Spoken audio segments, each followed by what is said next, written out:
not. Why? Why have fairly intelligent philosophers and religious people who have spent their great part of their great life in why haven't they seen this very simple thing?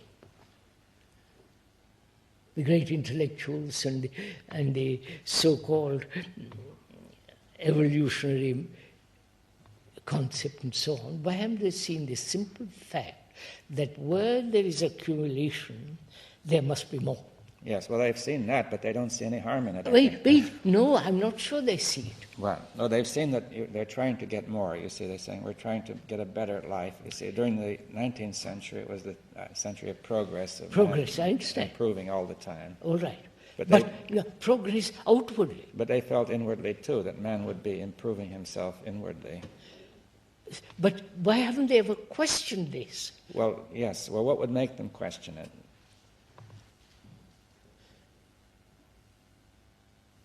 Obviously, this constant struggle for the more.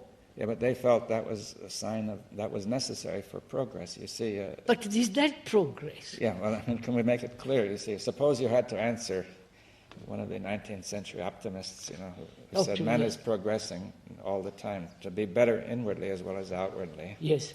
Let us admit outwardly. Yeah, he could do it. Right? Could outwardly. Is that same outward urge to be better has moved into the psychological realm? Yes. Now, can we make it clear why it does harm in the psychological realm? The harm is, wait a minute, let's think it out. The harm. What's the harm in accumulating psychologically? Oh, yes. It divides. Oh. What does it divide? The very nature of accumulation brings about a division between you and me and they and so on. Yeah, could we make that clear? Because, it's a crucial point.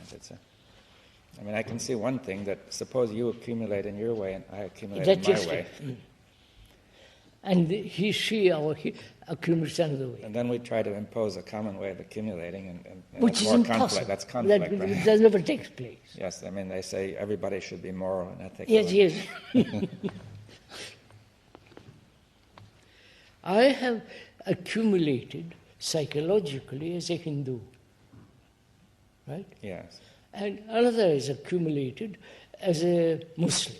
Yeah, there's thousands of divisions. Thousands of divisions. Because you could say in one profession or another, in one thousands place, of divisions. Really, to live in Therefore, one place or another. Accumulation is in its very nature divides people. Yeah, because and therefore conflict. Each person accumulates in his particular way, right, and which is different from somebody else. Right? You cannot make a common way of accumulating. Can't we?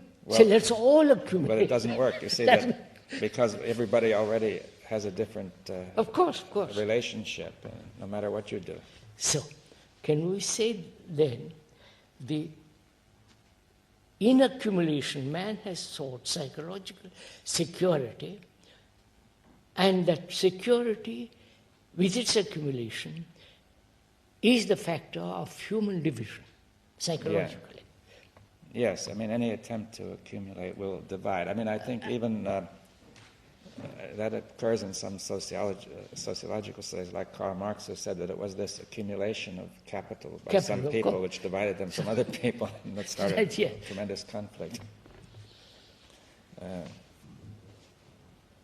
So, we said that's why human beings have accumulated, not realizing its consequences.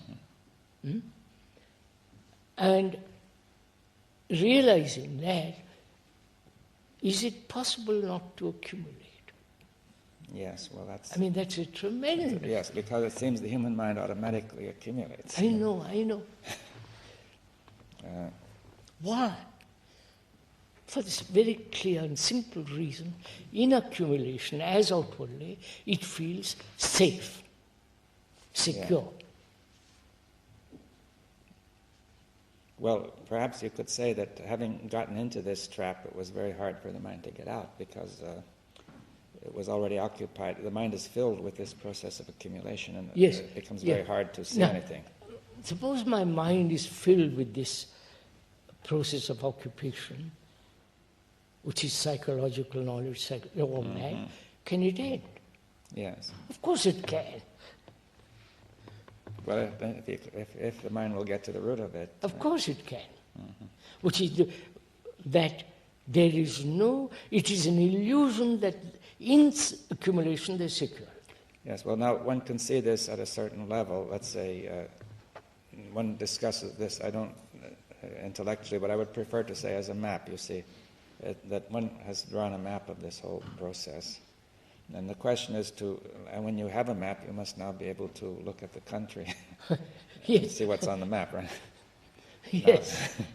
When you're looking at the map, you don't see the country. No, the map may be useful, but But it's not enough, right?